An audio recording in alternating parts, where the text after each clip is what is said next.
Ah, jamani, hili swala limekuwa ni la ghafla, lakini sasa sisi Sio ghafla, ni jambo jema. Ukisema ghafla ni kama kitu cha laana, ni jambo jema.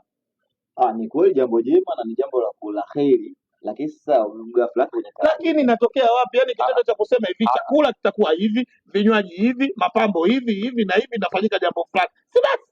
sasa sisi hatuna nia mbaya, ndio maana tumesema ni la ghafla, Sasa lakini lakini tumeamua. sawa, yani bado sijajua. wewe hujajua kama mimi naoa, wewe hujajua kama mimi naoa, ndio nakuuliza, wewe hujajua kama mimi naoa. Sasa ndo taarifa. nanga, si kila mtu unamuelekeza tu, tunakaa sawa. Huyu bwana anaoa. Naona bwana anaoa, naona hapa tumekaa hivi tujadiliane shughuli yake itakuwa. Sio kujadiliana, tukubaliane cha kufanya. Kujadiliana vipi? Kwani tunajadiliana swala la mtabaki hili? Nanga, tunachojadiliana ni kwamba tujue bajeti. Kwa mfano kama wewe, tutataka kujua umejiandaaje, lakini pia sisi marafiki zetu na watu wengine. Mimi ninachotaka kwanza shughuli yangu JPG, sio JPG ifunike.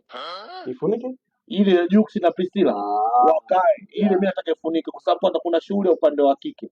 Tunafanya kule. Tunaanza akimila, tunakuja ile sio send off, sio nini ile sio watu wanamuaga ile kitchen party, yote tunamaliza kule, na maana kutakuwa na shughuli 3 kwao.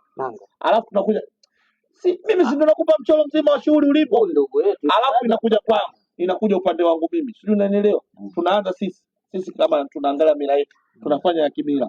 Alafu kule naoa kule. Sijui unaelewa? Alafu kule nikishaoa tuage. Na ili mradi ziwe 3 shughuli 6.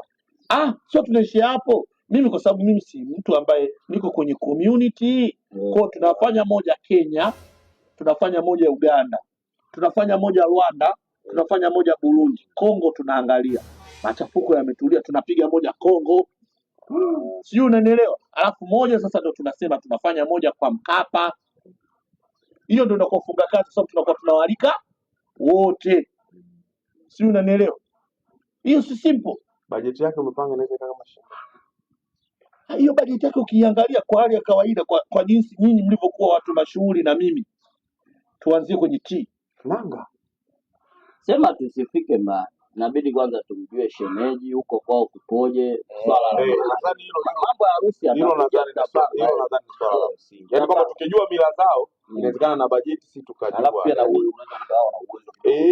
Au pia wao nao upande wa kikeni. Yaani sasa tunataka tunaangalia upande wa mwanamke sio upande wa kikeni. Tuangalie upande wa kikeni. Hapo tuangalie upande wa kikeni tuone hiyo inakaa. Kwanza wao kabila gani? Nani? Wao. Mwanamke wako wewe kabila gani? Mimi na mwanamke. Kumekucha. Nataka kumuona. Hapa nimekuwa nasema mfano kama inatokea mimi naoa, tutengeneza kamati sisi.